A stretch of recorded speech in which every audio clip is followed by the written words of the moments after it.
Hello, I'm Lily from Estonia. I grew up in an orphanage with my brother Joe. He's 2 years older than me, and we're total opposites. But before I continue, please like and subscribe, and you might get a kiss from your true love. My big brother Joe had shiny blonde hair and blue eyes, and he always got all the attention. Look at this gorgeous kid. He's so beautiful. But I was the opposite. I had dark hair and dark brown eyes, and my skin wasn't as fair, and no one ever said I was pretty. They hardly noticed me at all. Joe was tall and outgoing, and everybody liked him. I was short for my age, and the mean girls loved to tease me. Aw, poor Lily. She's just so ugly. How does it feel to be a loser with a perfect brother? But Joe always had my back. Maybe you should learn to respect others. Oh, for you, Joe?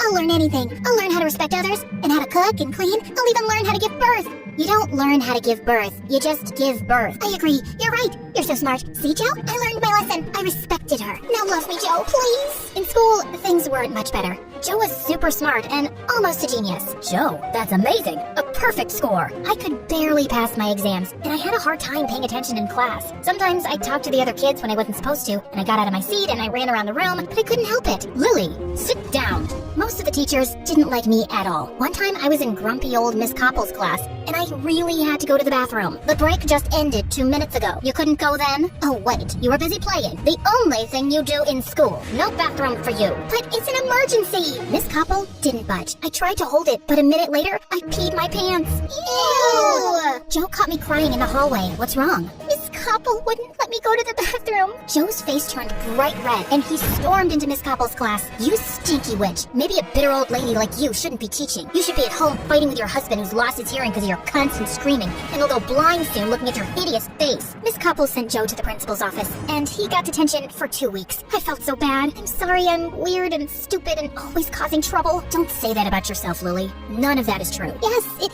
is. You're just pretending it's not. Don't worry about me and my problems. I'll handle them on my own. You don't have to be my big brother anymore. No way. I'll always be your big brother, and I'll always have your back, no matter what. And one day, I hope you'll see how special and smart and beautiful you are. Joe hugged me, and I cried like a big baby. Then one day, the most amazing thing happened. We were adopted by a really nice couple. They had a big house. Joe and I got our own rooms and new clothes. They even enrolled us in a fancy school. I was nervous at first because school was still hard, and I always got distracted. I was scared that my new teachers would hate me too. But then my new parents took me to the doctor. Lily has ADHD, which means she's a bit hyperactive and has trouble paying attention. But she's a smart girl. Her IQ is well above average. I went to therapy for a while to help me learn to stay focused. It was difficult at first, but Joe and my parents were really supportive, and eventually I got better. I started getting A's on my tests, and I even won Student of the Month for best behavior. When Joe and I reached high school, our lives totally changed. One day, Joe and I were hanging out at the mall when a strange woman ran up to us. Your face is a work of art. Have you ever thought of being a model? Not really. Stick with me, darling. I'm gonna make you a star. The woman was a modeling agent. Joe signed a contract with her, and soon, every other weekend, he was doing photo shoots all over the city. My life was much better too. My grades were at the top of my class, I had a bunch of new friends, and when I looked in the mirror for the first time, I liked what I saw, especially since my mom always told me how pretty I was, and that I should love myself just as I am. I had a newfound confidence, and everyone noticed. Even though Joe and I weren't together all the time, we were still close. We had our own lives, and that was okay. We were always there for each other. Then one day, our dad got a new job, and we moved across town. Another family, twice as rich as my parents, lived next door, and they had a daughter my age. The moment Joe saw her, he started acting strange. He was really dying to meet her. Oh, love at first sight? Something only beautiful people do. Why don't you just go over there and say hello? Just say hello? It's not that easy. It has to be just right. She's my destiny. She's my true love. We're meant to be. We started thinking of ways to make them meet. What made it harder was that she was homeschooled. We saw a lot of sophisticated teachers coming and leaving the house. Joe took one of my shirts and went to her house, pretending he found it in the yard and it belonged to the girl. But a maid opened the door and took it, then slammed the door in Joe's face. One time, I saw the mystery girl leaving her house, and I started calling out random names. Emily, Sarah, Anna, Amber. But she still didn't look up. A couple of weeks passed, and I thought Joe would have moved on, but he was still determined to meet this girl. He hatched a new plan every day, but none of them worked. I needed a break, so I snuck off to the park to sketch. As I was sketching an oak tree, I heard someone walk up behind me. I turned to see a cute boy smiling at me. Those are pretty good.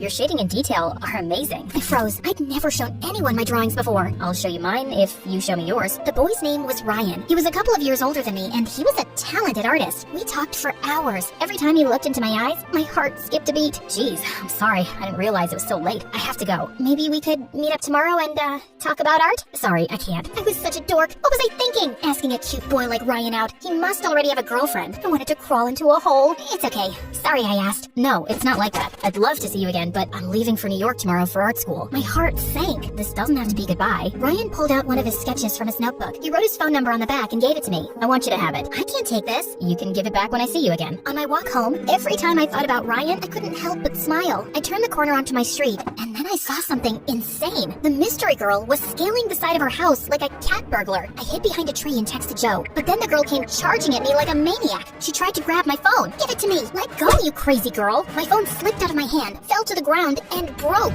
I was so mad. I turned to yell at her, but then she started bawling like a big baby. I'm sorry about your phone. I just didn't know what to do. Her name was Sophia, and her parents made her break up with her boyfriend because he was poor. They won't let me see him or talk to him. My heart's been ripped to pieces. It hurts so bad. Please, make it stop. Don't cry. Things will be okay. How? Thankfully, Joe walked up just then. Sophia took one look at him and got all googly-eyed. Then she got confused. I can't do this. Sophia pushed Joe and ran away crying. The next day, Sophia showed up at our door. What I did to you wasn't cool. I was having a hard time. If you don't mind me asking, what's wrong? Well, I'm broken. Excuse me. If I could just squeeze past you. Each time life smiles at me, bad things happen shortly after. I fell in love with our gardener's son. It was a secret because I knew my parents would never approve. I don't know how, but they found out and things got really bad. I'm so sorry. If you could just step to the side a bit, I could get out of your way. And they fired him and his father and forced me to break up with him. Then they took my phone and homeschooled me for a while. My dad is an important politician and he can't risk his reputation. And now, every morning, I wake up in a puddle of tears. That's so sad. Yes, very sad. I've got an idea. Why don't you two be friends? It might make you both feel better. Over the next few months, Joe and Sophia started getting closer, and so did our parents. Joe started dressing in expensive clothes, buying Sophia fancy gifts, and he'd brag to Sophia and her parents about how much money he made modeling. Once, Sophia's parents invited us for dinner. Oh, neighbors, you have such a strong, confident, independent young man. I bet girls are fighting over him all the time. Yes, but I have eyes only for one girl. As Joe looked at Sophia and she blushed, everyone noticed the two and smiled. Oh, this is wonderful. We've been so worried about Sophia. I'm so happy she's found someone like you. We had to protect her, you know. She was tricked and manipulated by a dirty, poor boy that stole her heart. Ugh, poor people. You can't trust any of them. They're all liars and cheats. That's not true. Oh, you sweet, naive girl. You'll learn soon enough. Then Sophia's parents laughed at me, like what I said was some big joke. I'm not naive. You're just wrong. Joe and I used to be poor. We're not liars and cheats. We're not dirty, and we're not bad people. Joe's an exception, of course. Who knew an adopted orphan could be so perfect? You guys hit the jackpot with your son. Your daughter, well, she's no Sophia. You're right about that, honey. Joe lowered his head. My parents looked away, and I was about to explode. What's that supposed to mean? Thank you for the meal. We must get going. When we got home, my parents sat me and Joe down for a talk. Joe, we don't want you seeing Sophia anymore. No, that's not happening. I love her. You can't tell me what to do. Stop yelling at Dad. Son, what her parents said about your sister is unacceptable. They were just joking. They're really nice once you get to know them. Are you blind? Sophia's parents are jerks, and ever since you've been hanging out with them, you've changed. If I have to impress Sophia's parents to get their blessing, then I'll do it. True love is worth it. But you wouldn't know anything about love. You've never had a boyfriend, and you look like you sleep in a trash can. Don't talk to your sister like that. That's enough. No more Sophia, and that's final. Then Joe got mad and shoved Dad. Dad fell and hit his head hard on the table. Dad!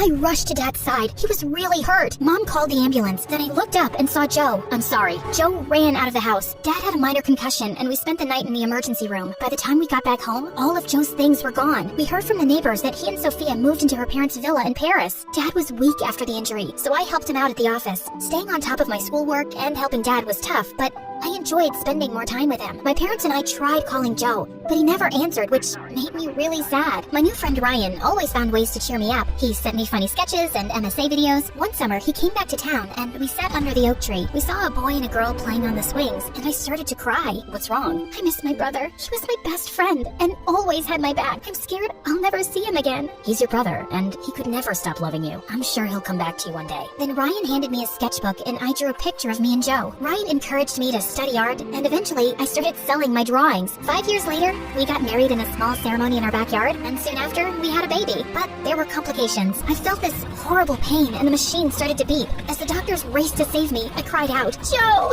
my brother, Joe, come to me." Then I fainted. I woke up from a coma 2 days later and when I opened my eyes, I saw Joe and Sophia sitting beside me with tears in their eyes. Joe? Yes, Lily. Is that you? Yes, I'm here. I'm sorry, Lily. I'm so sorry for everything. I looked up at my parents. They smiled and nodded. I knew from the look in their eyes that they'd forgiven Joe and wanted me to do the same. You broke our promise. You said you'd always have my back, but you chose Sophia and her parents over us. My parents are just mean and have been controlling my life since forever. We had enough and we couldn't take it anymore, so we left and they cut us off. But it's been so hard. I couldn't find work. We barely had enough money for food and rent, but I was ashamed to come back and ask for help. We felt like we broke your family. We didn't want to make things worse. Then we heard you were in a coma, so we came immediately. I couldn't let you down again. Lily, I'm not asking you to forgive me. I'm asking you to let me earn the privilege to be your big brother again. You'll always be my big brother. I just wanted to see you. I would have helped you no matter what. Then Joe hugged me and I hugged him back.